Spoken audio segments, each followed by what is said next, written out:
So one of the strange things about starting a lecture at 4 p.m. is you don't know how to greet everybody. Do we say good afternoon?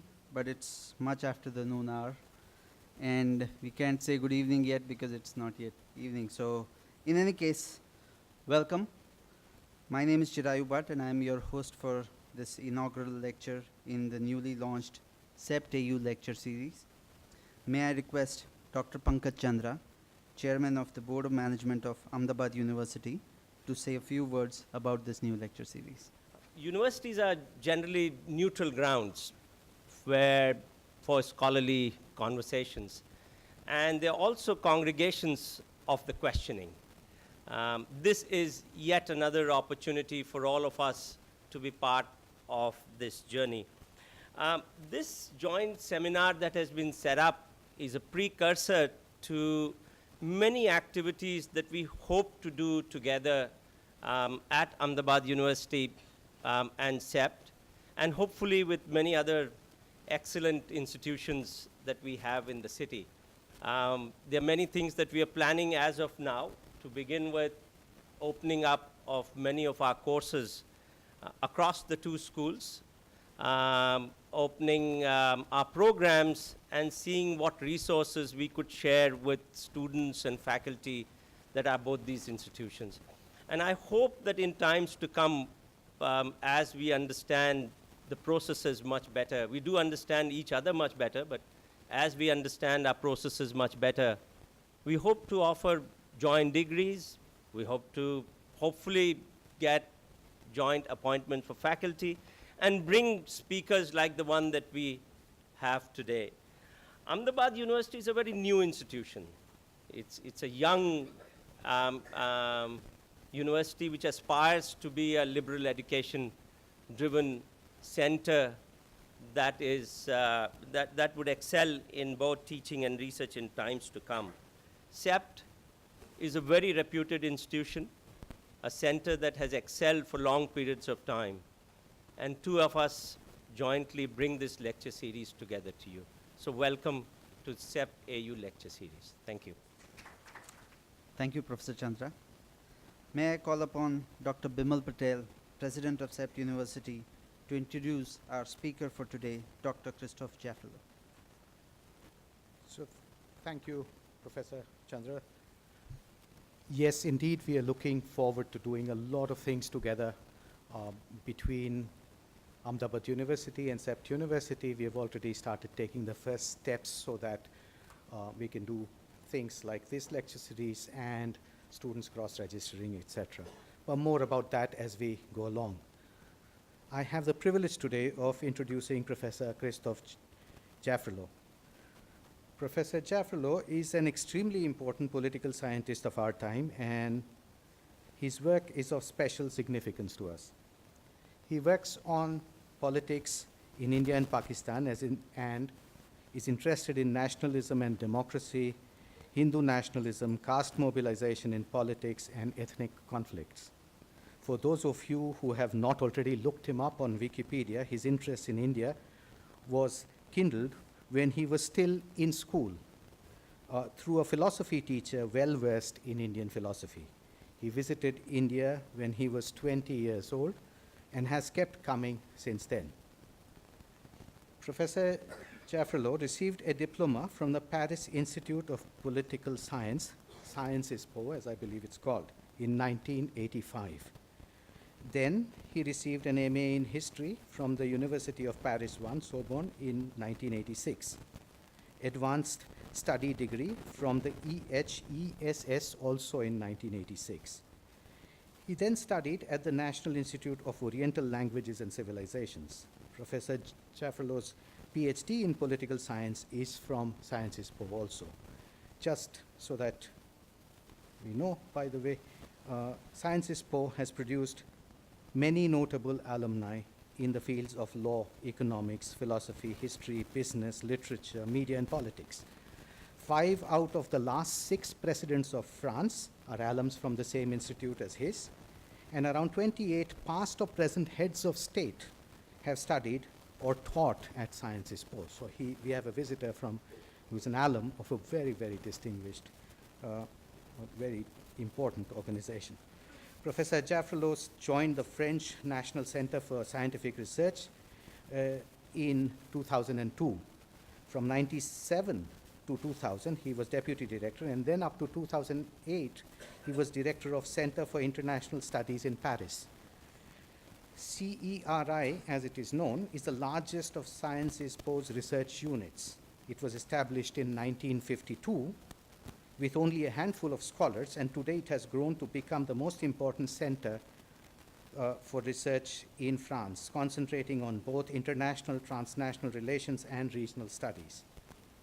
Research at CERI is structured around 5 broad themes: security and risks, international politics, regional integration and globalization, states and political systems, identities, and politics. In addition to its research activities, CERI reaches out to policymakers and government agencies and various other institutions like media and NGOs, etc. Professor Jaffrelot has founded 4 book series. He has been editor-in-chief and director of the quarterly journal Critique International. He's member of the editorial boards of several journals, such as Asian Survey, International Political Sociology, and India Review. Since 2011, Professor Jaffrelot is Professor of Indian Politics and Sociology in the King's India Institute at the King's College London.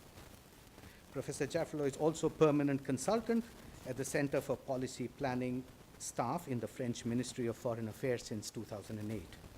He's president of the research group on emerging countries at Institut Montaigne. Hold on, there's a lot more coming.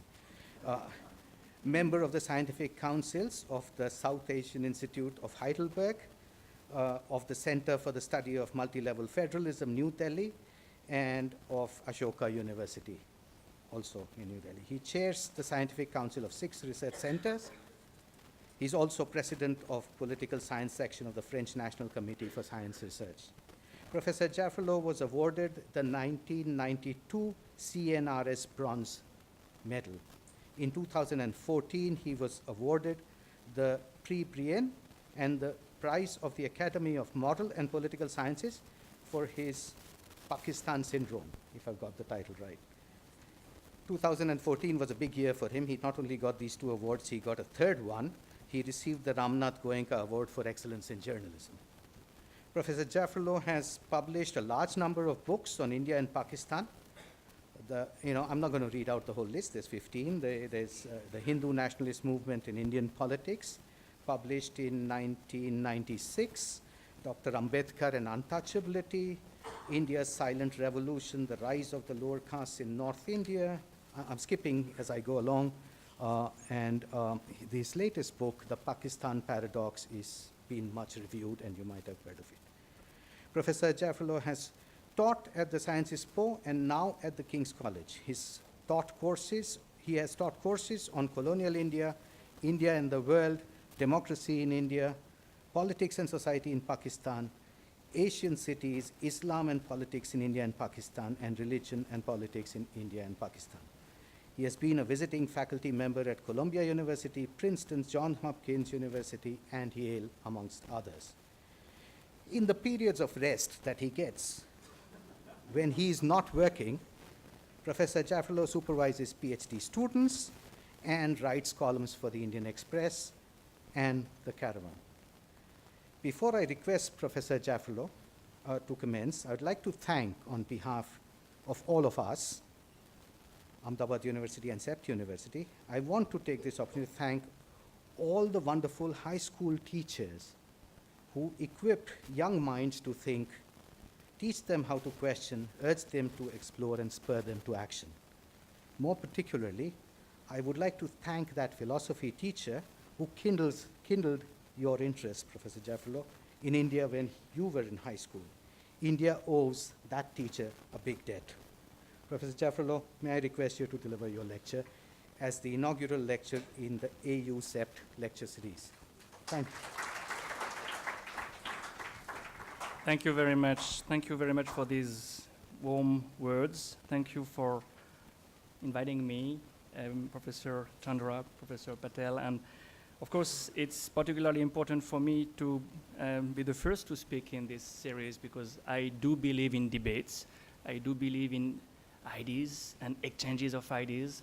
And when two universities join hands for making these debates even more vibrant is a word in this state that you have to use very cautiously, but still vibrant anyway, it's even better. I want to thank you, and I want to thank Howard Spodek for making all this possible, because Howard and I met 6 months ago, and that's when the idea of me presenting my research really was initiated. So thank you, Howard, for making this possible. Well, this research is now 12 years old. I'm coming, in fact, I came for the first time in Ahmedabad just after the earthquake, so it's more than 12 years now even. And I've done research in many different directions. Last direction is that one, trying to do some political economy, which is not my cup of tea at all, because I'm not an economist, but I'm a political scientist, and I have always considered that we cannot do justice to political dynamics without factoring in the economic dimension. So this is one somewhat peripheral area of interest for me, but of course a major subject for Gujarat and India at large. What do we mean by the Gujarat model? And in what sense is it a model? Well, I've looked for a definition. I've looked in different directions, and I could find one eventually in the book that Bibek de Broglie published in 2013, Gujarat, Governance for Growth and Development. And this definition comes in the last page of the book. That is, I'll read, it's a very short one. What is the Gujarat model then? It is one of freeing up space for private initiative and enterprise and the creation of an enabling environment by the state. So it's, if you go by this definition, a market-friendly kind of model. In the first section of this presentation, I will argue that it is as much about business friendliness as about market friendliness. And that will be the first argument I will make. And then in the second section, I'll try to look at the implications of this business/market friendly model. And I'll go, of course, more in the social direction at that point of my reasoning. Well, I have no time to go back in history, but of course, it is important to consider that the market/business friendliness of the Gujarat model did not begin in the 21st century. Gujarat has traditionally been market/business friendly. And till the 90s, that was somewhat contained, but after the 91 reform, it became even more legitimate. And then you see a shift. You know, the 90s may be the moment when things changed. The reason why I say that is because in 1990, the state government produced a new employment policy which aimed at guaranteeing employment in backward talukas and laid down that, I quote, 80% posts in new industries should go to local people and 50% posts of managerial and supervisory posts must go to local people too. That was an industrial policy that was still somewhat job-oriented. That was somewhat for the backward areas as much as for the local people in these areas. This changed in the mid-90s when you saw a new industrial policy focusing much more on attracting investments. No? That became the order of the day. That became the main driving force. And of course, that was something you saw even more clearly when the Gujarat Special Economic Zones Bill Act was passed in 2004, and even more clearly in the 2009 industrial policy that was published, that was publicized, and that was designed to, or for, I quote, making Gujarat the most attractive investment destination, not only in India, but also in the world. So the goal was to attract investments. And that policy targeted not only what we call the prestigious units, the units which were above 300 crores, like in 91, but also what was known, or what started to be known as the mega industrial projects. And these mega industrial projects were 1,000 crore rupees large or more, and they had to employ 2,000 people, irrespective of the amount of the investment. So that was the end of a trajectory that started in the mid-90s.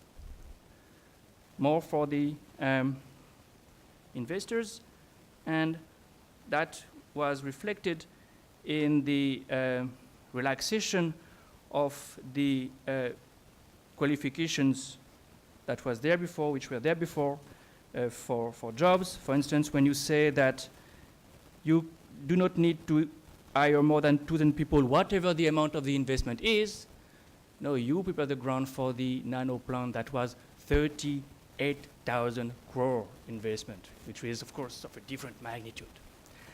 So that was something we saw gradually also in the fact that the conditionality of employment has been watered down substantially.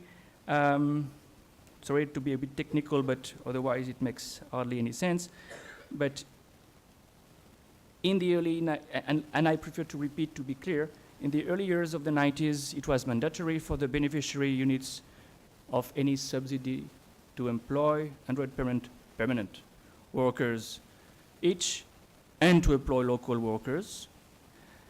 This condition of employing 100 permanent workers turned on into 100 regular workers, and then just 100 workers. So this is a trend there. So that's the first thing.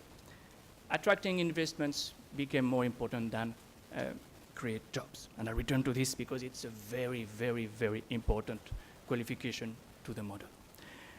The second thing that was clear was that investors were attracted, had to be attracted by significant concessions in terms of tax deduction or other fiscal subsidies.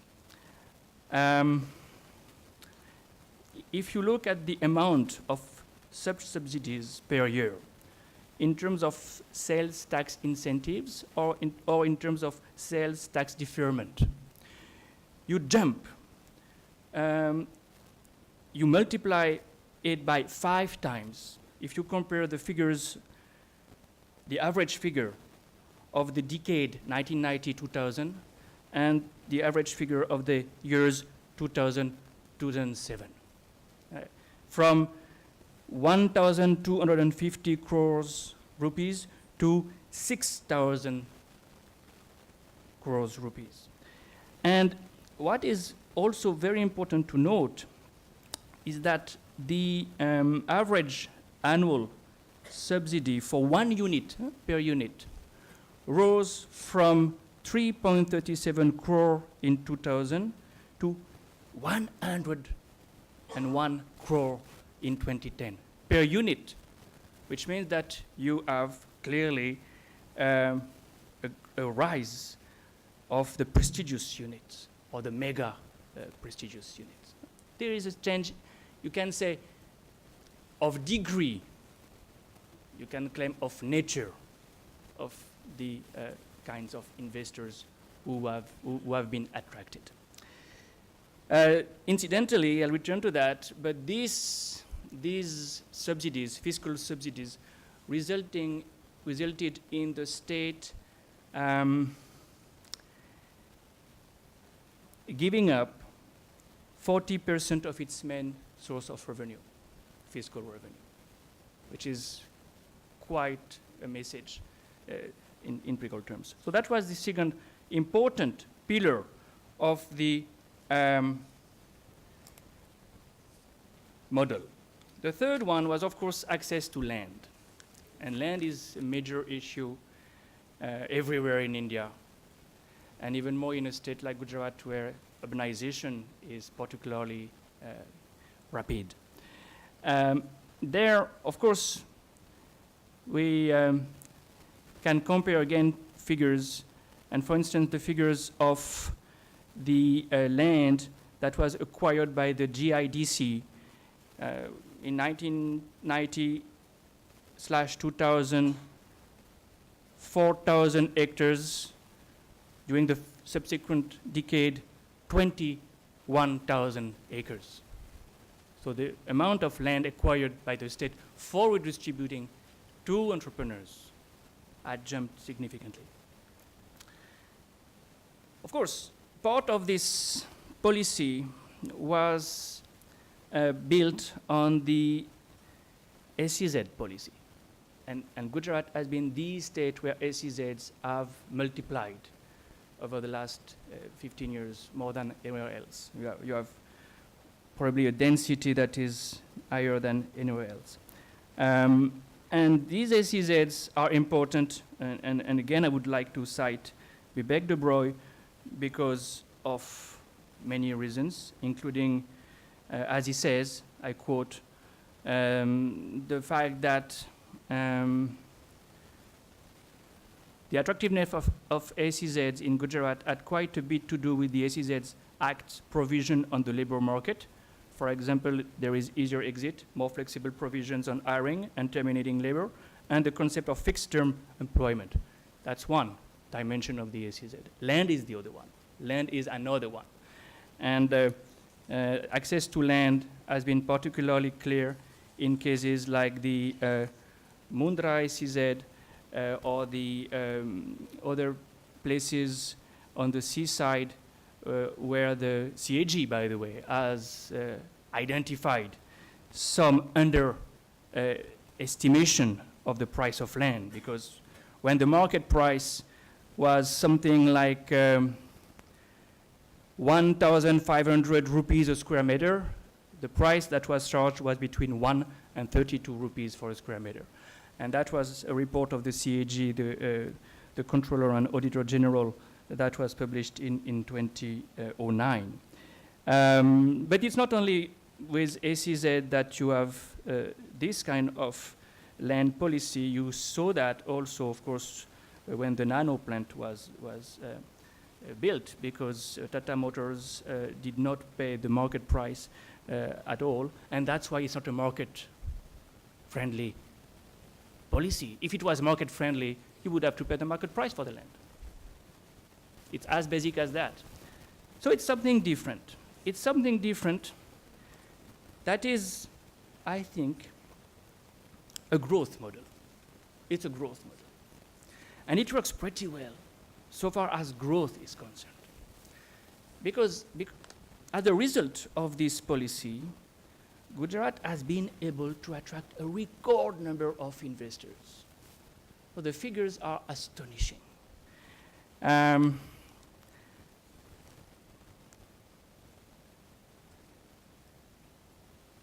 Foreign direct investment to begin with, FDIs. If you look at the vibrant Gujarat moment every 2 years, of course there is a big difference between the proposed investments and the actual investments. But still, in the beginning, when 57% or even 35% of the proposed investments materialized, that was a huge addition to the investments in Gujarat. In the end of the story, it's not so good. But the first events were truly remarkable. But even more than foreign investment, what we saw was a surge in domestic investment.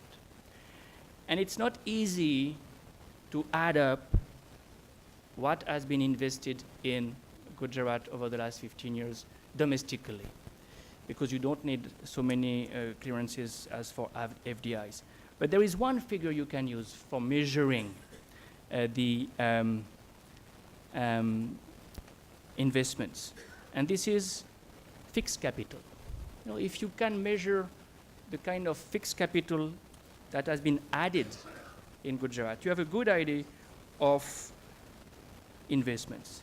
And the fixed capital has been multiplied by 4 in 5 years. In 5 years, the machine tools, any fixed capital between 2005 and 2010 has been multiplied by 5. I'll give you the exact figure later on, but the point that I want to make here is that, yes, investments developed a lot.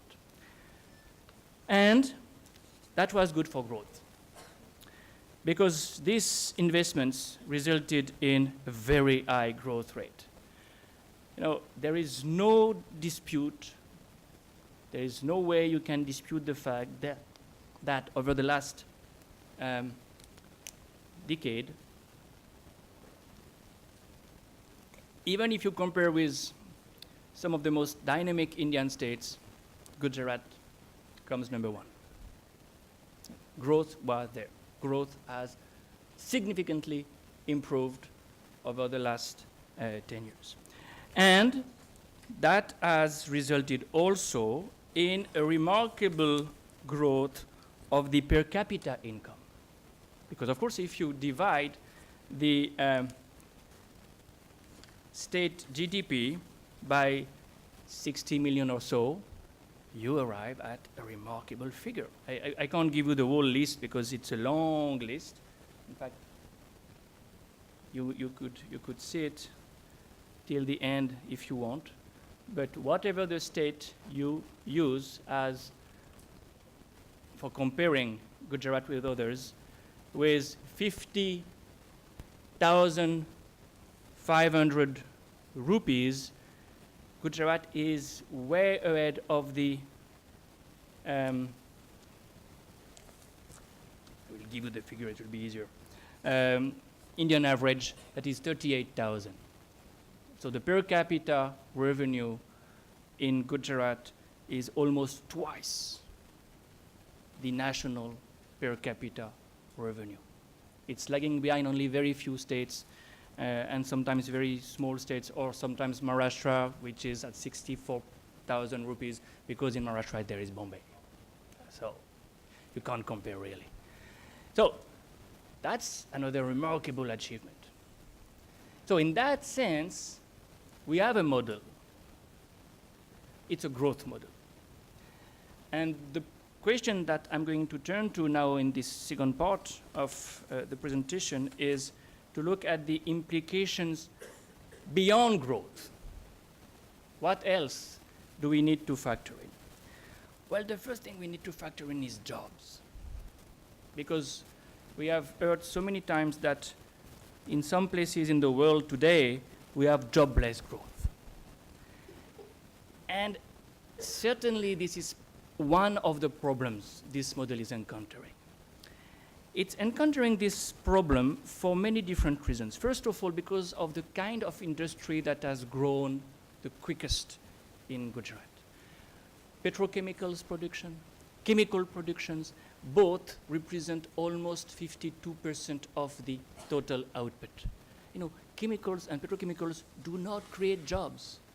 They certainly create growth, and they certainly require huge investments. But there is a disconnect between the kind of industry that has been promoted and the kind of job creation that has been necessary, so to speak. So that's one explanation. Another explanation, of course, is the fact that when you try to attract big companies, you try to attract highly capital-intensive industries. And here I'd like to compare two models, so to speak. Gujarat and Tamilnadu.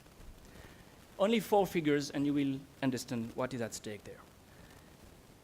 In 2013, Gujarat represented 18% of the fixed capital of India. This small state of 60 million people represented 18% of the fixed capital of India.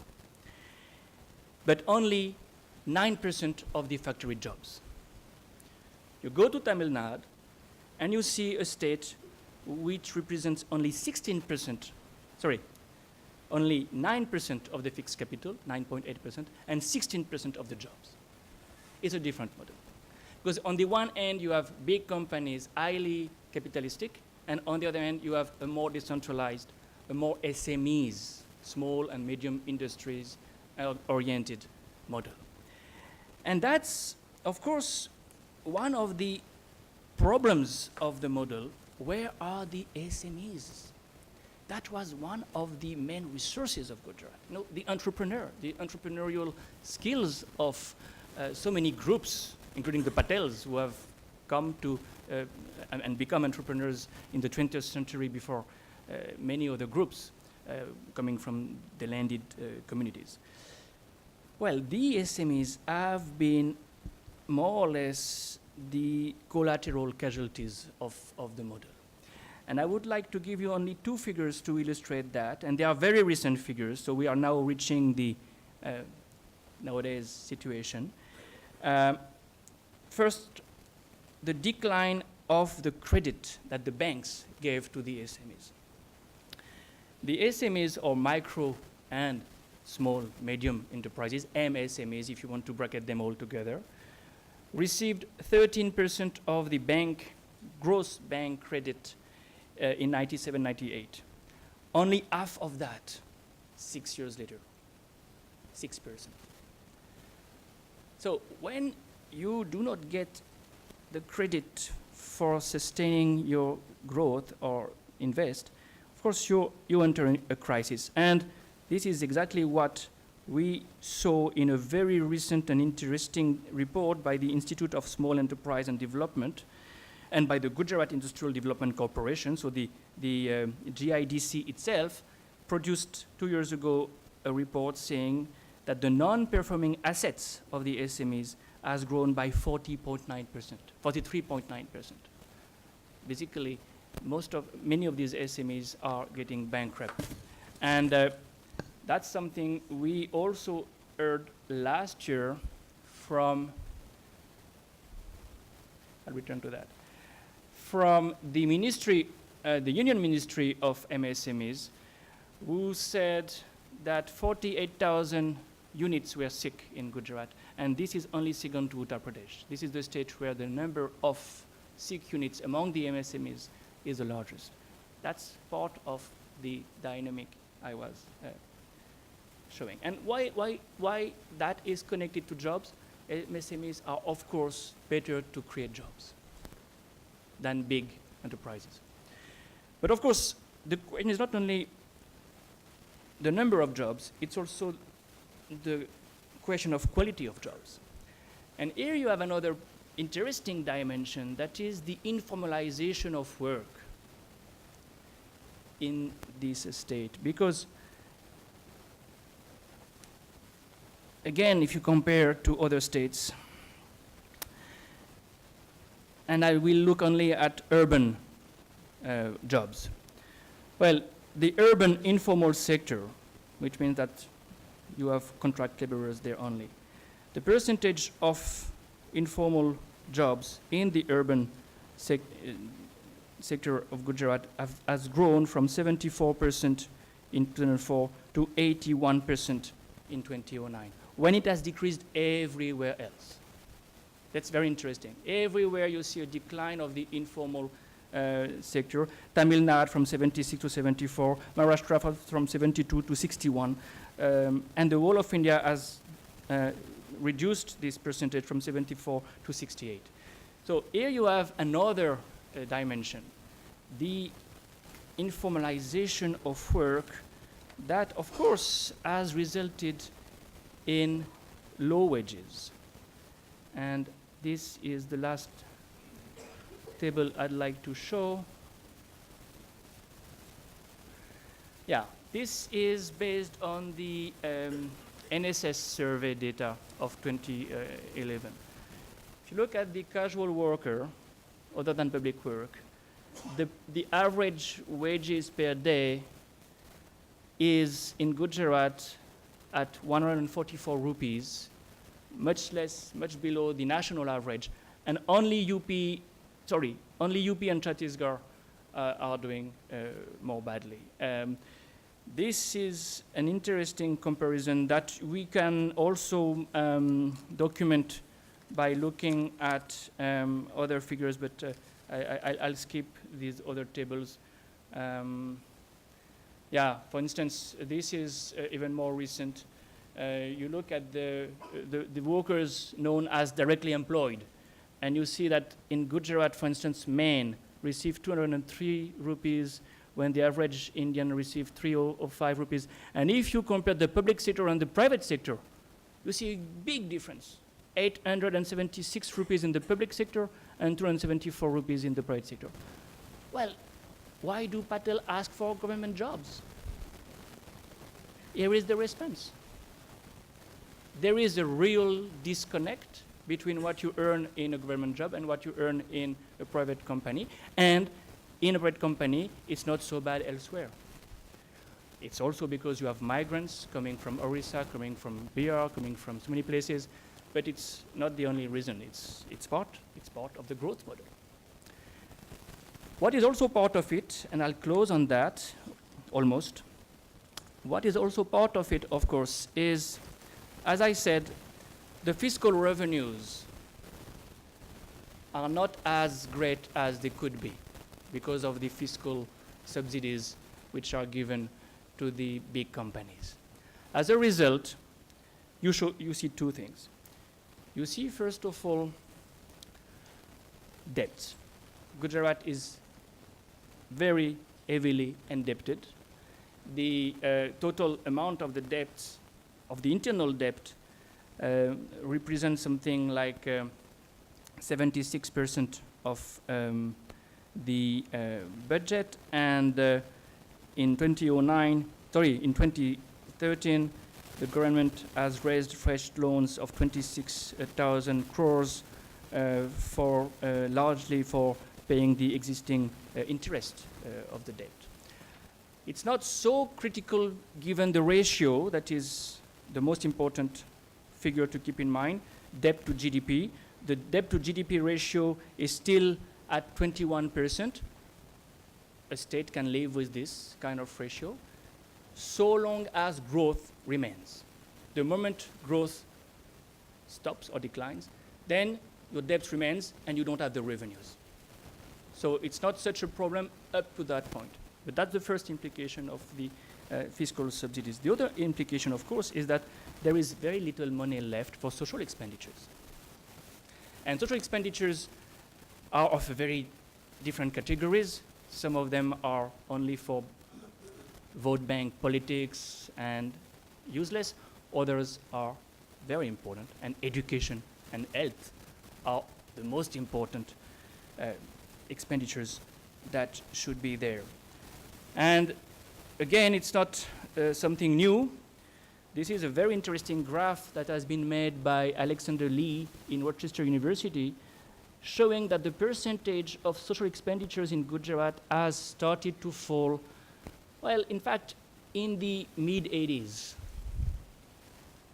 And what happened in the mid-80s, what happened in 85 in Gujarat is still haunting the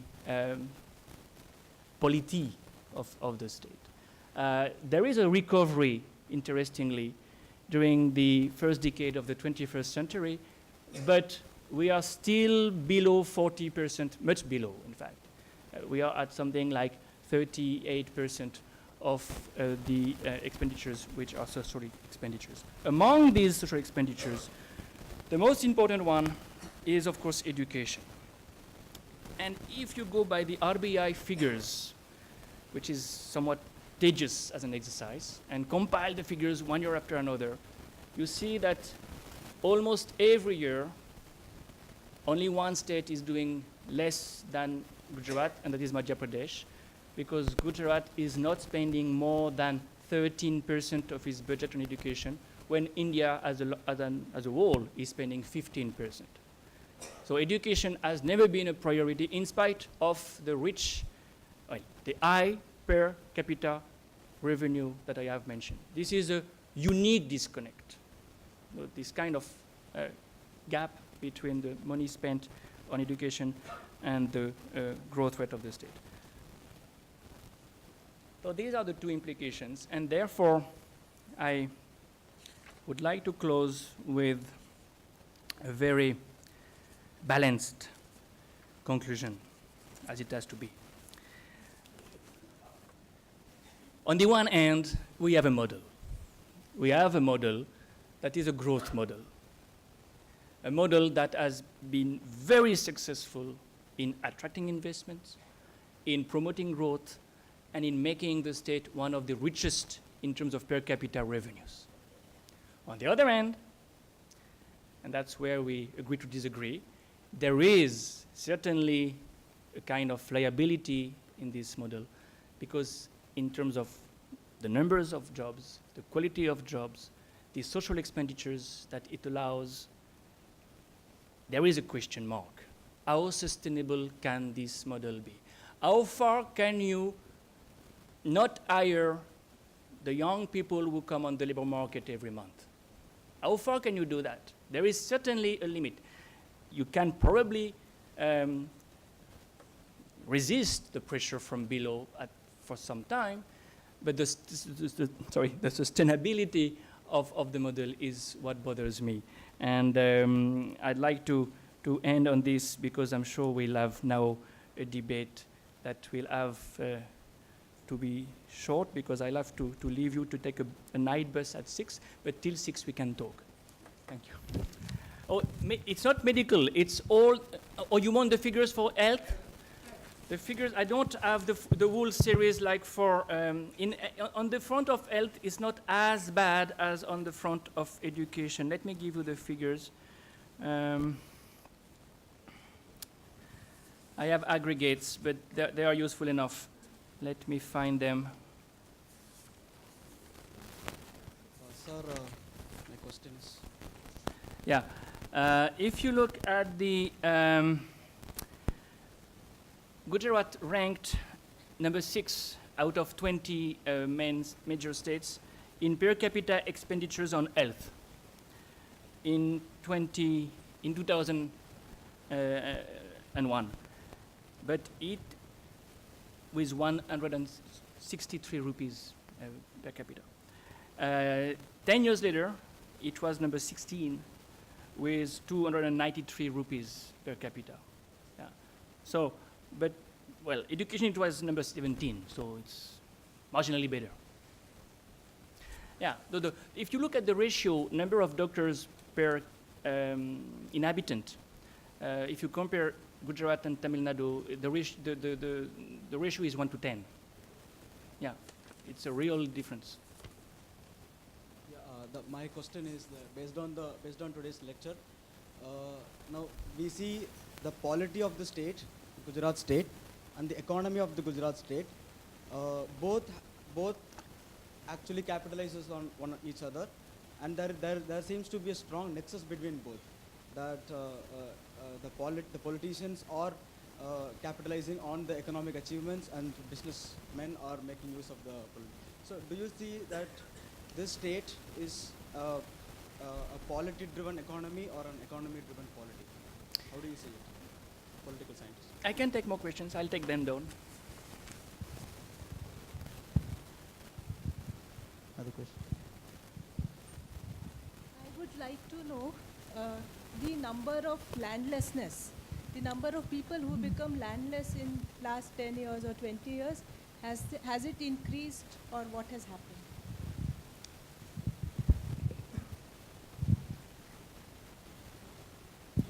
Hi, Christophe. Rupam here from Reuters. Good to see you in Gujarat. Yeah. I missed a bit of it, but just to get a quick understanding, why are you keen to revisit a model which you had already said that it had moments of success at one point of time? Is there a analysis which you really want to present all over again? Thank you. I may begin with this question that is a kind of generic question. Well, it's certainly a good time to do it. And I think I made the decision unconsciously, possibly, to do it in August this year, when the question of reservations resurfaced in a completely different perspective. No, the people who were fighting reservations were asking for reservations, basically. What had happened? And what had happened is this for me. The problem is that you have people who have expectations, and to whom jobs are good jobs are not given in a sufficient number. And this is the result of a policy, of a trajectory. So that's a moment when economic policies and political economy reaches social contradictions. And that's where the political scientist has to intervene. And it's not something you should leave in the hands of the economists. So that's why I try to gather the data and make the points I've just made in front of you, and I hope that will indeed help, but I'm not so sure. Crony capitalism is the question you are asking about. This is clearly the question. At the same time, in a way, Gujarat has always cultivated crony capitalism. Yeah, there's nothing new there. Look at Shimanbai Patel, look at even if you go back to the 60s, it's there. Interestingly, at that time, the nexus you're mentioning is somewhat a productive nexus, in the sense that the players on the corporate sector side are not that big. They are textile entrepreneurs. Textile is hiring a lot of people. Textile is, of course, labor intensive. Diamond barons are hiring also a lot of people. This is, again, a very labor intensive kind of job. You shift to petrochemicals, it's a different story. You have to turn to big players who do not leave you as much room for maneuver. So I would say it's more a difference in degree than a difference in nature. If you want to look at this in perspective, you can read the book by Atul Kohli, which shows that, or the book by Asima Sinha. No, they both show that Gujarat did so well because of crony capitalism. And it's not only politicians and businessmen, it's also the bureaucrats. Bureaucrats are part of this triangle. But it's a different kind of crony capitalism because it's not with such big players who can dictate their terms and who will hire a minimal number of people. How many people do you need in a refinery? You have just to press on a couple of buttons. I'm exaggerating, but it's a different kind of industry. Landlessness, really, I have not the figures. I would refer you to a very interesting research that had been made by Nancy Lobo, and I don't have it now in mind, but Nancy did a very interesting study of landlessness among tribals, because this is the main casualty of this problem. But I can't give you any figure, sorry. Where does Gujarat stand in employment generation? That's exactly what I was saying.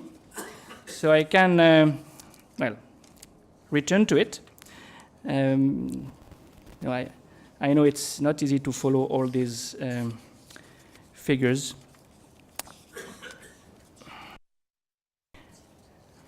No, you're right. I've not given these figures. Now I can give you these figures. That's the growth rate of employment has declined from 2.4% in the period 1999-2005 to 0 plus 1%, which is almost stagnation, from 2004 to 2010. So that's also an interesting figure, because it shows that the moment when growth accelerates, job generation declines. Because that's the moment when you have, you remember, the highest rate of growth. So you have an invert correlation. And one of the problems also is that in terms of quality of jobs, you see that the jobs which have been created are more informal than formal. Yeah. And the main problem is, what do you do with the people who are leaving the village, come to a semi-urban or urban area, and are not even qualified for any of these jobs? That's also why you have automation. It's not only because it's highly capitalistic by itself, it's also because you need the qualified manpower. And if you have no education, how can you have a qualified manpower? Therefore, you have more highly capitalistic investments, and you do not generate jobs. So this spiral is really devastating. Yes? Do you see some relationship between this growth model or Gujarat model and some kind of urban-rural divide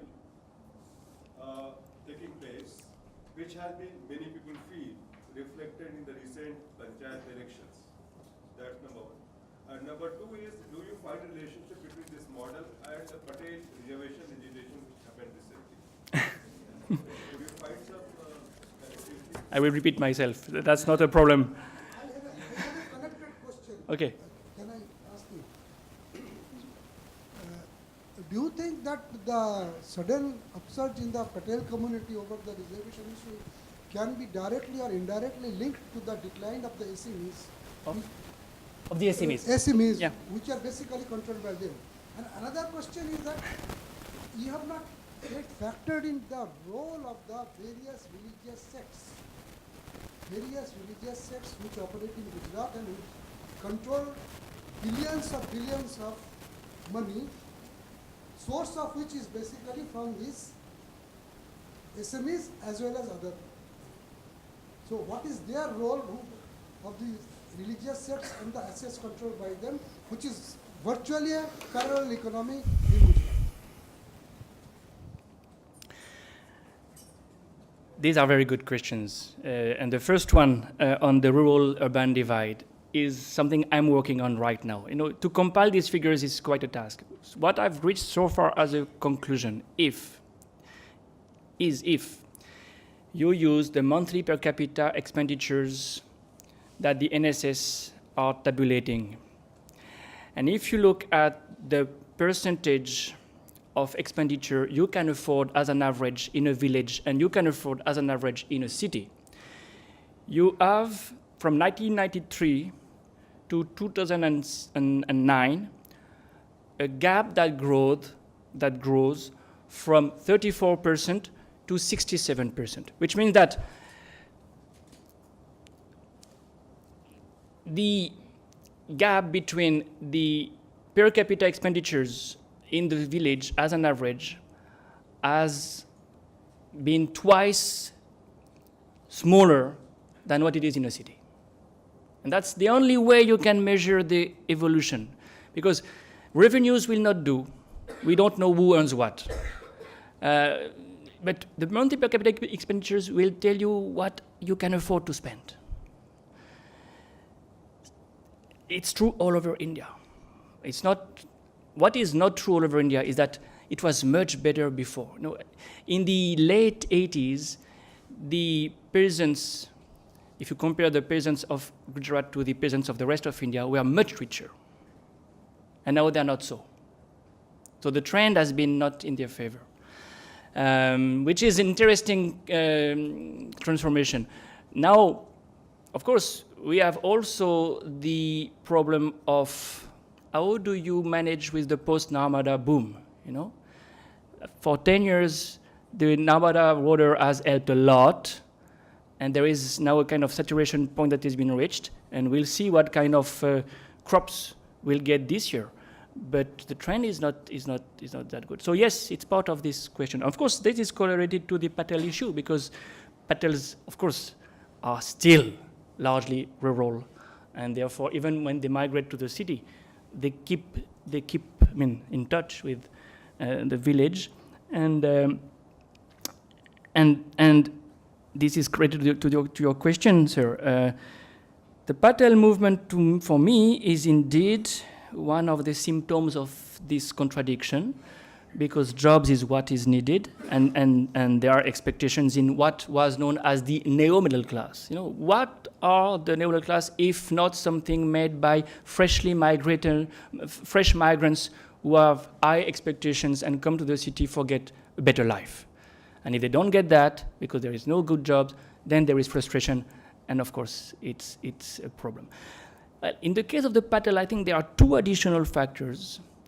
One is that it's a dominant caste in the village. How can you not be treated in a better manner when you're not in the village? There is, again, a disconnect that is difficult to accept. And secondly, education is not their main asset. And therefore, if you miss that, it's even more difficult to get access to good jobs. And they have paid a lot for having a degree, which is not necessarily education. So it's even worse, because you are running into very heavy debts, your diploma is not worth what it should, and there is no job on the top of it. Whoa. Then you are really facing, and you're right, there is this problem of their entrepreneurship curtailed somewhat, because they are not as supported as they used to be as entrepreneurs. Of course, you have the Surat diamond barons and so on, but very few Patels or the pharmaceuticals people. But really, it is the tip of the iceberg. The mass of the Patels are not that well off. They may be dominant, but they may not be that well off. And last but not least, look at the sex ratio. It's a very important, I think, variable in that particular case. The sex ratio is not very good. The parents of the girls can afford to choose, and they would choose someone who has a government job, if they can. Of course, it makes a lot of sense. You saw the difference in terms of salary as an average, and of course in terms of security. So all this take them towards reservation, which is of course no solution, everybody knows. But if you can make the system derail by asking for reservation, then it's a good game to play. Because the end of the game may be no reservation for anybody. Yes, Rita. So Christophe, maybe I'm sort of thinking aloud as I ask you this question. For some reason, when I read the topic, I sort of assumed, for fair or unfair reasons, that you were using the Gujarat model of development in its wider sense, in its broader sense, as something, whether it has an applicability to a larger context.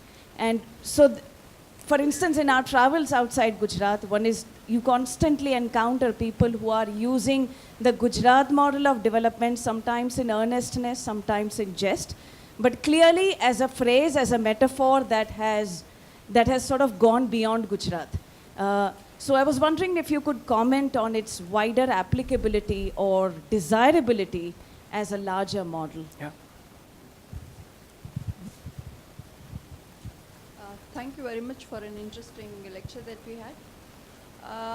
You told us the story about how the model is about growth and not really about development.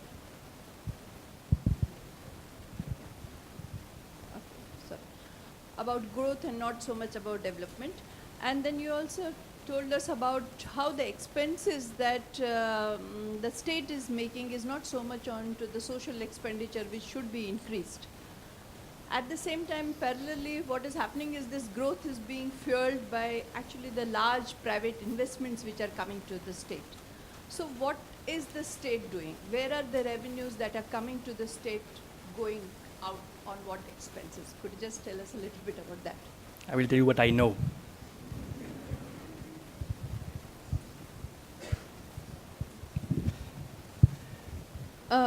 Sorry. I have a question. This Gujarat model has I think following up from the previous question, has stuck as a model in discussions. Do you think it's media creation rather than really a model? One, though it does give us this, there has been this discussions ongoing, and you must be aware about Bhagwati versus Sen and etc. about human development first or growth first.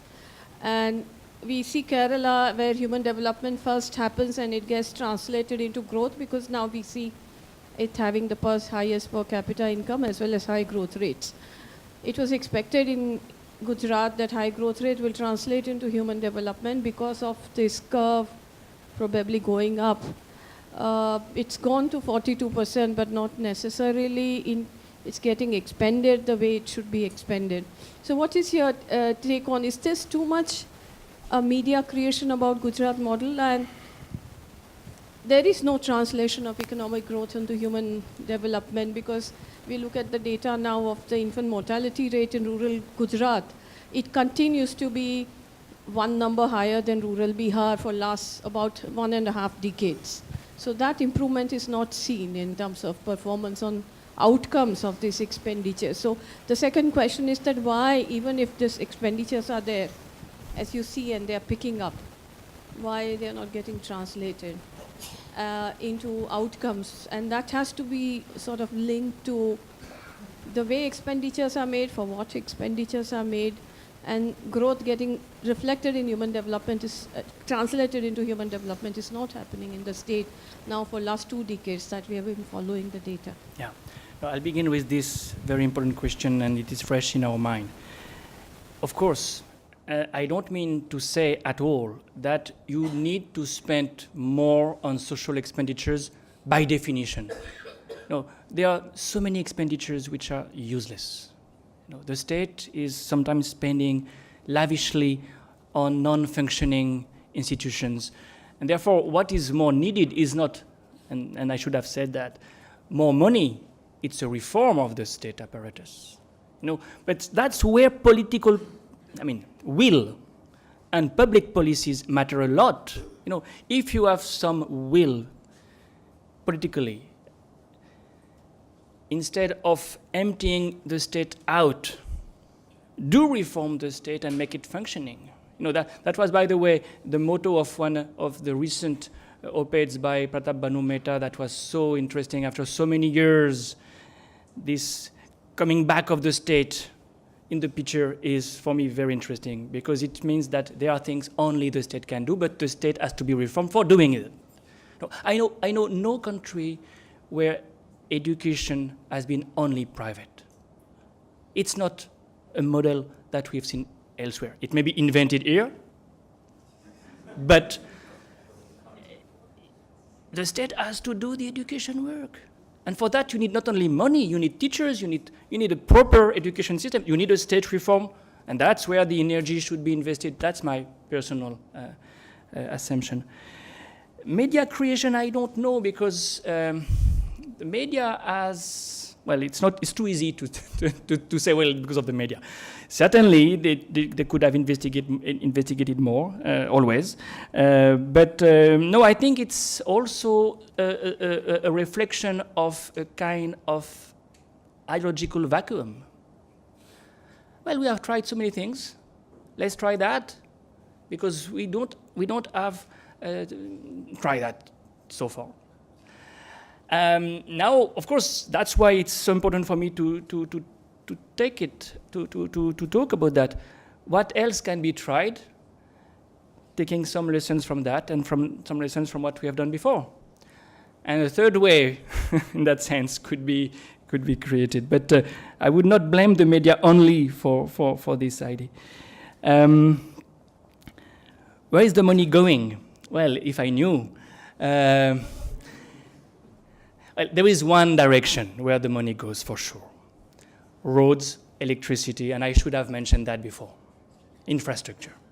When the state spends some money in Gujarat, it will spend more of its money in these directions than other states. And that's good, of course, for those who can benefit from that. But it's not the whole story for sure. Well, is this model something you can replicate? That's a very, timely question in a way. I think as a growth model, if you try to replicate that in other states, you will be facing two problems. The first one is there are very few states where inequalities can be sustained for so long without social movement. You try that in, well, you'll figure out where. And it's not workable. So that's, in a way, this is a kind of American model. You know, it's not at all a European model, where inequalities have to be contained. Here there is a kind of toleration for inequality that has been, well, working. Also because you expect that next year will be better, and it is. So expectations are somewhat met, never fully met, but somewhat met. The problem comes when, and that's what happened in August, there is a sense of desperation because you don't see the next year better than the actual year. And that's where but till then, till 2015, it was certainly an inequality-based model that was sustainable. The other thing that is not easy to replicate is, well, how many refineries can you build? You know, you will not have 20 refineries in 20 deep sea ports all over India. That's not possible. It's not needed. So if you have concentrated your investments in one state, you do not need to concentrate them elsewhere again. And this is the problem India is facing today with growth of exports falling by 30%. Well, even the actual capacities in Gujarat are too much. So how can you invest elsewhere when you do not even need to produce more? So for these two reasons, I don't think it is easy to replicate the model elsewhere. But certainly, there are things you can learn from the model. And I think, for instance, the reform of the electricity sector. You know, state electricity boards in many states need to be reformed. And it has to be painful. So these kind of things can be probably learned from the experience of Gujarat. But the whole package will be very difficult to transfer elsewhere, I think.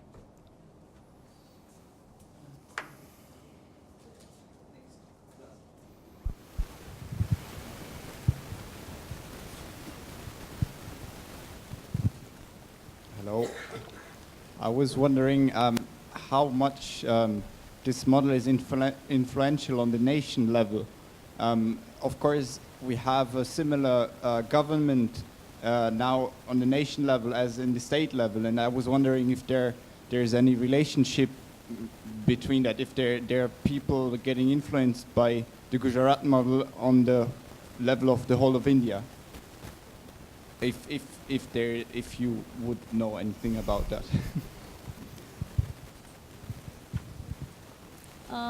My question is not so much related to what has been presented, but I would like to know your reflections on whether the state of politics or the state of political representation in this state has anything to do with the kind of redistribution of economic growth that has happened.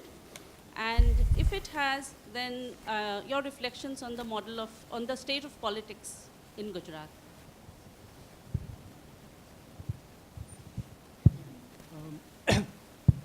Well, this is a point about, in the course of your lecture, somewhere you made a distinction between business and markets. And I don't know how far you're trying to build on that distinction.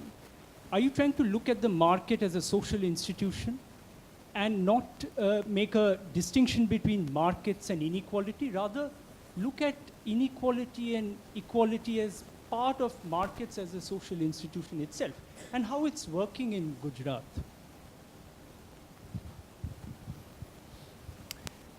I begin again with this last question because, of course, this is key. And this is key in the debate between Jagdish Bhagwati and Amartya Sen. I mean, the Dres Sen on the one end and Bhagwati Panagaria book on the other end. Because on the one end, you have this idea that, of course, if market regulates the competition between economic players, you maximize your investments. Well, we know that it is never true, because you have never free market enterprises or economies. But for the liberals, the closer you are to this model, the better. And therefore the question, and I don't disagree with that. I mean, few people would disagree with that. But the question is, how do you define a free market economy? You know? What is the tipping point when you can say, yes, now we are in a free market economy? And my argument here is that we are not, because few players are in a kind of oligopolistic position and are therefore in a position to extract a rent, which distract or destroy, even disrupt the market mechanisms. I would be very happy to see market mechanisms functioning when land has to be sold to big companies, because then you would have a maximization of the collective interest. We are not in this situation. I mean, there are so many instances that there is a distortion. So the argument that can be made is not that we are not against market economy. We are for market economy, but a market economy that is not based on oligopolistic structures. That's the argument, of course, liberals can't object to. And the problem is that they argue by saying, well, we are in a market economy, blah, blah, blah. And that's where we go nowhere. That's why economists can't be the only people interfering in this debate. I hope I'm making this point clear, but you can look at other, I take land, but you can look at other collective goods. How do you allocate gas, oil, electricity provision in one city? Is it a free market-based bid, or is it oligopolistic or sometimes monopolistic policy? Well, it's even worse when it is monopolistic. Now, why have the Americans invented the anti-cartel laws? To survive as a capitalist economy. Without any anti-cartel laws, capitalism is dead. And that's where, in fact, I can link to the previous question. Because if you try to think in terms of redistribution and wonder how you correlate the kind of state politics we have and redistribution, we fall back on forms of clientelism always, forms of patronage always. So you can have a clientelistic policy vis-à-vis the crony capitalist. You can have a clientelistic policy vis-à-vis your vote bank. And therefore, redistribution remains always politically overdetermined. And the problem here is, where are the independent institutions? Where is the state? The state cannot be depending upon political affiliations, political patronage, clientelistic relations. No, it has to be above. And it's exactly what I would say the first promoters of Indian democracy and the Indian Republic tried to do, to emancipate the state from social forces and redistribute according to other criteria. And of course, that did not happen. There was the last question about Yeah?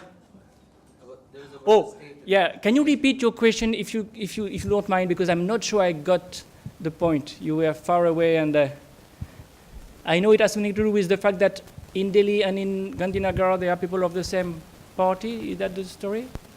Somewhat, yes. I was wondering if there is on the nation level, if there are people that see the Gujarat model also as somewhat applicable for the whole of India in some way, and because also the similarity in government that is currently? No, certainly, I mean, well, the Make in India motto is certainly something that you can relate to the Gujarat model very easily, because Vibrant Gujarat was the institution that was supposed to attract foreign investors, and therefore the Make in India model or program goes in the same direction. Similarly, the Make in India model focuses on industrialization, the same way Gujarat has focused on industrialization, and not so much on the services. You know, the services are not so developed here compared to Tamil Nadu, Karnataka, Maharashtra. It's an industry-driven economy. And the Make in India program is similarly intended to attract investors in the industry. Now, you know, it's too early to say whether this is a relevant strategy. It may be if investors in China find labor cost too high for them and therefore reorient their investments towards India. It has started. In fact, we have seen a movement in that direction. Look at the figures of the first semester. India is number one in terms of FDIs in the world. $36 billion invested in India, 31 only in China, and 29 plus in the US. Wow. And partly because people have shifted from China to India.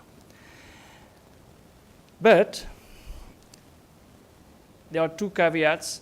First, it's not because you invest that you create jobs, and I'm a bit obsessed, but I do think that the key problem for India is job creation. No, you can't develop without giving jobs to people when you have a population that is increasing at the rate of 16 million a year. If you don't create jobs for the youth, you can't develop really. So that's the first question, the first caveat. Will these big investors create jobs? And secondly, is these investments sustainable? You know, as I said, the capacities of the factories of India are not used because they are idle, because the exports markets are down. And so how far will these people continue to invest if they don't need to produce?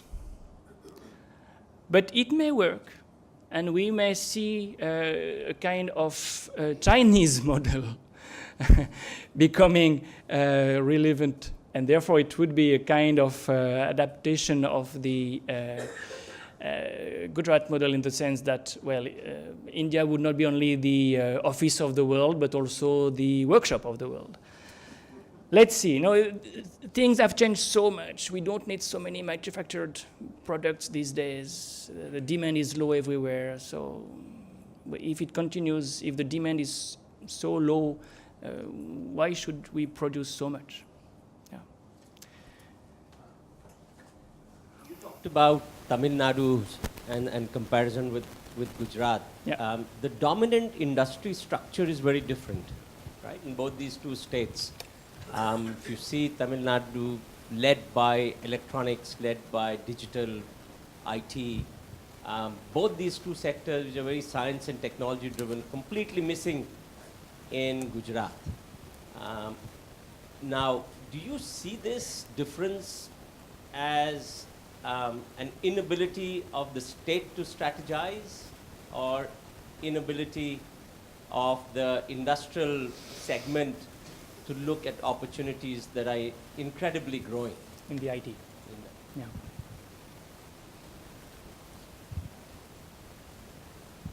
How do you see the future of SMEs with respect to the Gujarat development model?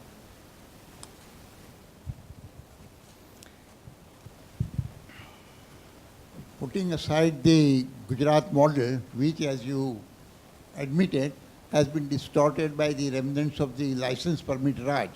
Its potentialities have never been fully realized.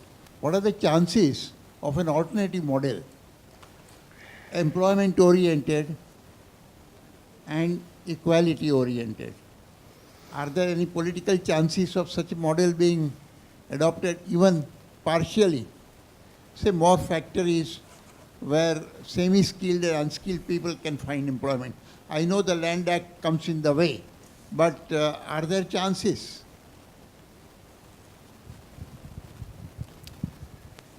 Well, I will connect the two last questions because the SMEs issue is very much connected to your question, sir. I think the chances are there, to make more room, to give more loans to SMEs is certainly an alternative to the existing unbalanced system that we see. That requires political will and the will to emancipate politics from money. Politics from? Money. But this is a big if. Because this is the end of the crux of the matter, eventually. Which may mean that even the electoral laws may be reformed, may need to be reformed. The expenditures for elections, all this it's part of the same story. So this is certainly the way I would go. To give again a priority to small and medium industries. Yes, Tamilnadu is a very interesting, success story in terms of IT and also in terms of industry, because I see many French companies going there now, and I realize that it's for, again, electricity, against road, against... Yeah. But why has Gujarat not been able to develop the IT sector? Because indeed, when you look at the per capita revenue, when you look at it's in the same league as Karnataka, as Tamil Nadu, as states where it has been an important driving force. Here again, I think education is part of the story. And not only education, but English as a medium of education. I forget when English starts in the Gujarat school system, but I remember that I realized that it starts later than in many other southern states, where fluency in English comes earlier and is somewhat better. So, in fact, there was a study by McKinsey saying that one of the reasons why we don't develop IT in Gujarat is because the proficiency in English is not as good as elsewhere. It's quite plausible. So, there is a huge room for maneuver, room for improvement there, because Gujarat should attract IT investors for sure. Yeah. Yes, maybe we'll bracket them all together. Huh? Yeah. Thanks, sir. I don't know how connected with your lecture. My question is, you told about Patel things and all. So I'm quickly reminding myself about Middle East revolutions and all. So do you think something related to Middle East revolutions and all? Because there was a problem of employment and unemployed youth and everything. And you are connecting here Patel movement with unemployment and all these things. So do you think this is the start or something just started? Thank you.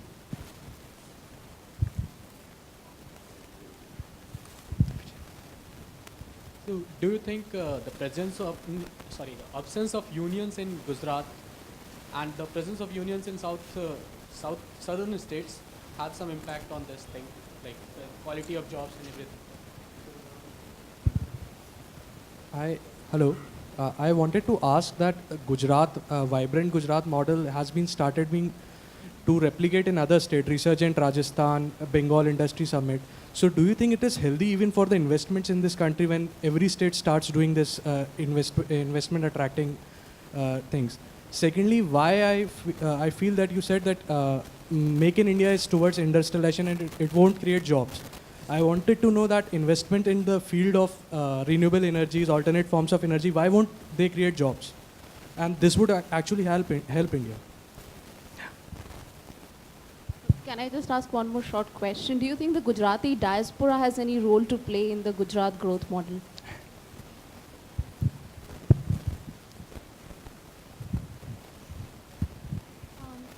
My question is regarding the aspirational kind of upwardly mobile middle class.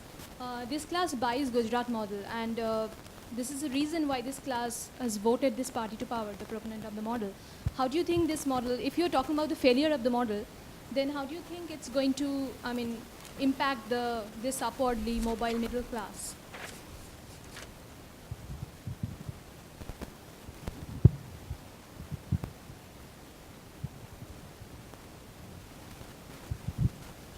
My question is about the act of representation and its influence on the Gujarat model. From representation in media, which has already been spoken about, representation through branding, representation through the political name association. How has the act of representation affected the model and its relevance? I have two questions. I would have liked to hear a little more about agriculture and the agriculture sector in Gujarat. And secondly, when you talk about the Gujarat model, it articulates itself supposedly as an economic model. But does it also, without acknowledging and without saying, articulate itself as a social and a political model also? Last question. Corollary to that question, that last question, I would like to ask that Gujarat also has a lot of resistance which has not been incorporated into media and in your discussion at all, because we are also the state which has stalled the imposition of Maruti Suzuki SEZ in this state by the very same peasantry and the farmers who have resisted this kind of takeover by the oligarchies and the computerized capital that has been imposed on this state. And the second thing, that prior to imposing this model, the fascistization of the Gujarat polity, the way the fascistization, the fascistic and disregard for all the human rights in Gujarat that has taken place over the last 1.5 decades, which has not been really discussed about, that how this model has been made to look successful, at whose cost. And the third thing is that the displacement of the large number of people, which has also been gone unnoticed, and how this computerization has also led to an extreme form of dehumanized proletarianization in Gujarat, and that inequity ultimately making the model itself very unstable. Thank you. Abhijit will have the last word. Whereas I take your point on job creation being really critical, what is your take on the MSME sector as being, we had these small-scale reservation systems in the early decades of our independence. Yeah. And they really ended up distorting a lot of industries horribly. That's where I wonder, there are economies of scale are also equally a reality. How do you balance out encouragement to MSMEs versus being economically viable organizations? Yes, no, that's where, and I'll begin by the last question again.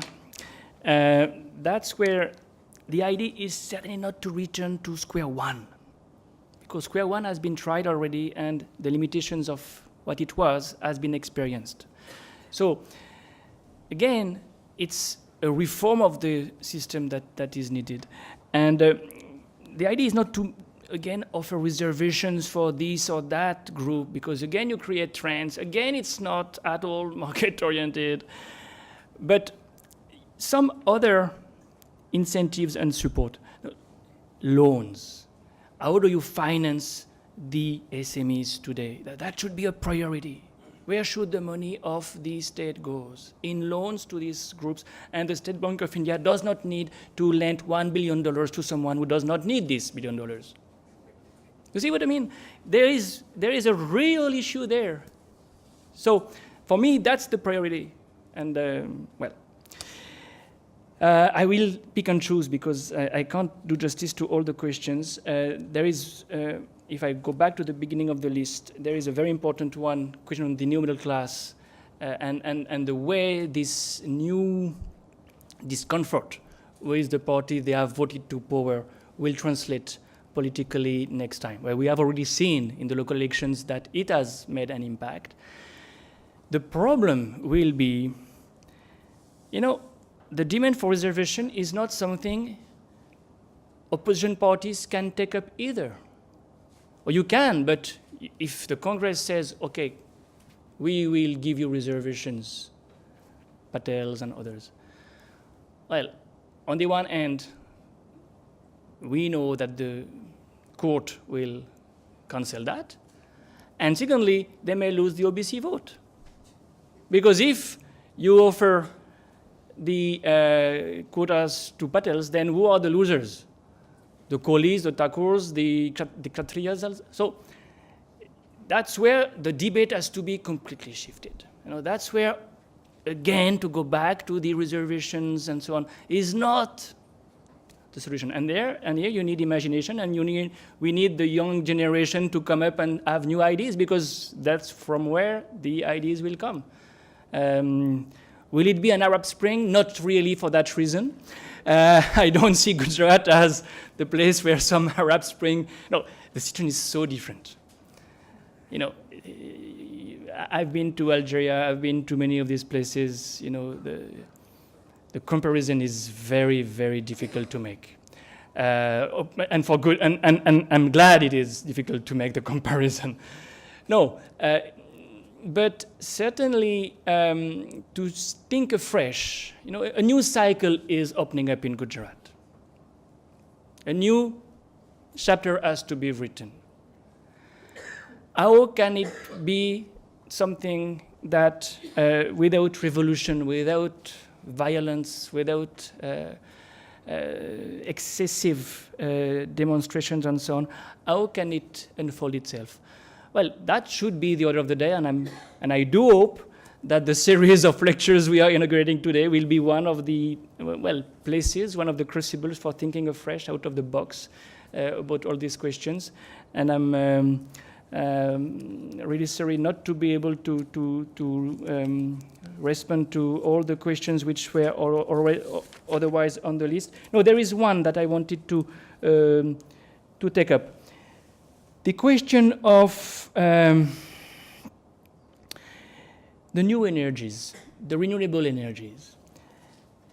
That is one of the interesting solutions, ways out.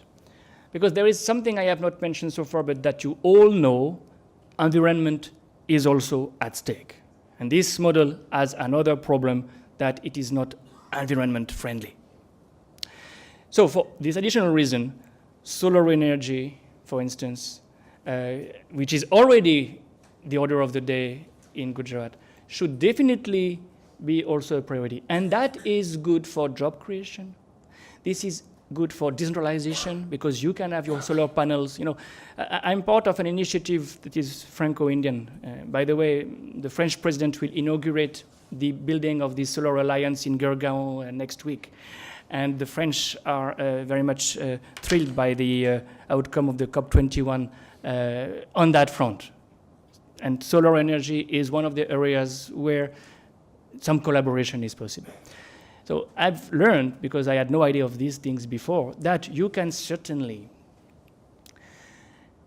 activate local solar panels for generating at the village level the energy you need cleanly.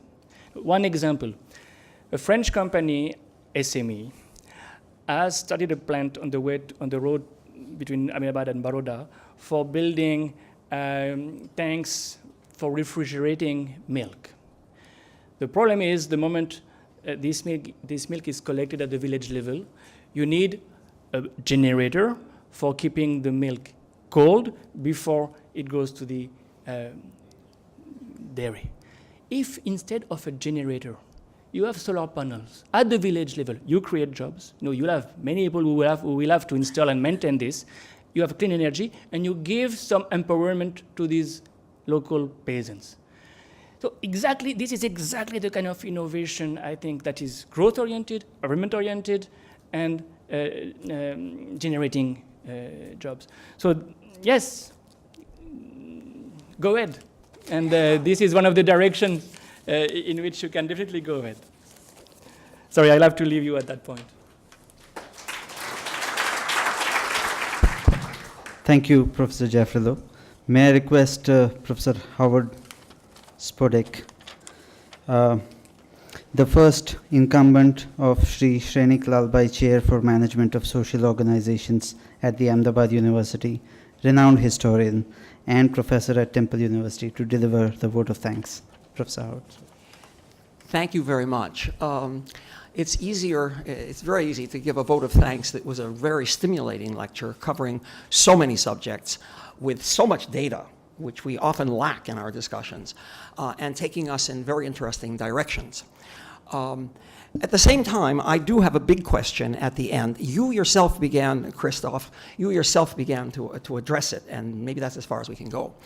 But some of the data, one question from the floor was, really, why have you gone into these data once again? Christophe gave us information on the growth of positive issues. He said there are some great good things that are happening. One is the growth of the economy of the state, large-scale investments, the growth of large industries, the growth of infrastructure, which you mentioned sort of later in passing. But at the same time, there were some very negative elements of what was going on. The biggest one that you mentioned was a scarcity of jobs and low social expenditures, low on education, low on health. And I thought you might add difficulties with ecological problems, really huge ecological problems in the state because of the kinds of industries that have been developed. And someone said from the floor, well, why did you go back to this information? Here at CEPT University itself, the CUE, the Center for Urban Equality, Darshini Renu Desai, who must be here somewhere, and others have explored these kinds of questions. Indira Hirway has looked at these kinds of questions for a very long time. And why revisit them now? And that's kind of historian's question. Why now? Why look at these again? And he gave a historian's kind of answer. It came out of the reservation issues raised by Hardik Patel and the whole Patel, or some of the Patel community. And that really was of interest to me because it's a political question. And the bulk of the discussion that Christophe gave us did not touch deeply on politics. It did a little bit. Some of the issues that were raised were, how long can inequality go on? And I would add to that, why has it gone on? How has it gone on as long as it has? Because you're saying, well, at some point or another, equality, somebody will revolt in some fashion or another. Why hasn't that happened till now? And what will cause it? How much will the Patidar revolt affect this and other kinds of revolts as well? So how long can inequality go on?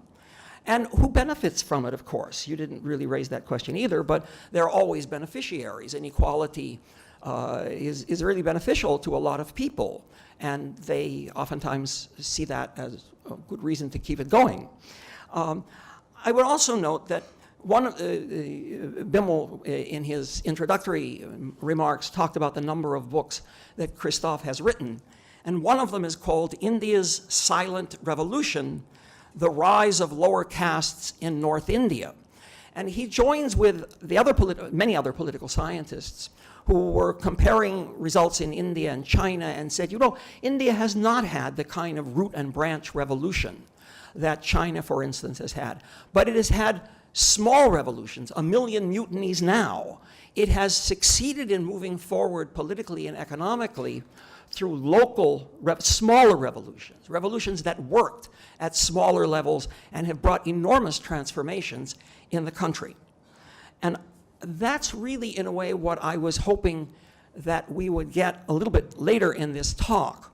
And that would include two kinds of questions. There have been two major elections, two important, I'm not sure how major they are, two important elections since Narendra Modi became prime minister, moving the Gujarat model, which I think is not entirely hype. But his use of it is his use of it. And I was actually a little surprised that this four-letter name was not mentioned throughout your talk, because the Gujarat model is so much connected with the prime minister's agenda and his way of putting forth the agenda. There have been two elections of some importance since Prime Minister Modi's election in New Delhi. One was the election in Bihar, which, I suppose there are other elections too. I'm looking at the negative ones, which toward the Gujarat model. Of course, there were other elections held as well, which were very, very favorable toward the BJP. But there have been two now, the election in Bihar and the rural elections and small town elections in Gujarat.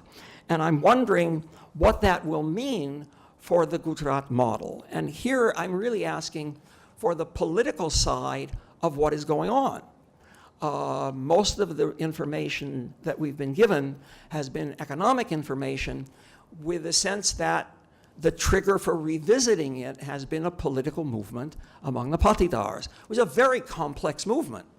So I'm wondering where that will take us. What will come next? Christophe ended, it seemed to me, on a rather optimistic note. I'm not sure everyone would agree. But toward the end, he did say that what will come next? Where will people take this? There has always been change going on, and there are elements that would suggest that there's going to be some positive changes coming out of these silent revolutions, these million mutinies now.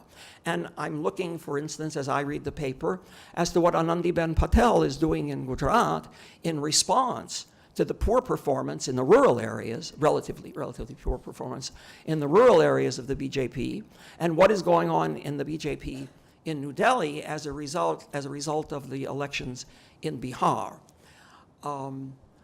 I don't have to answer these questions, and I couldn't possibly answer these questions. And I don't know whether Christophe said he has a bus. I think he scheduled his bus, so he didn't have to answer these questions. But Christophe has a bus to Ajmer at 7 o'clock. And he said he's going to leave. But I was sitting between the two presidents, the two heads of the universities, and I turned to Pankaj Bhai and I said, you know, this really requires a second election, a second talk to discuss the politics of what was going on. And he said, yes, it does. I said, would you support that? And he said, I think you said yes, he would. And I turned to Bimal on my left. Bimal is usually to my right, but Bimal was on my left this time.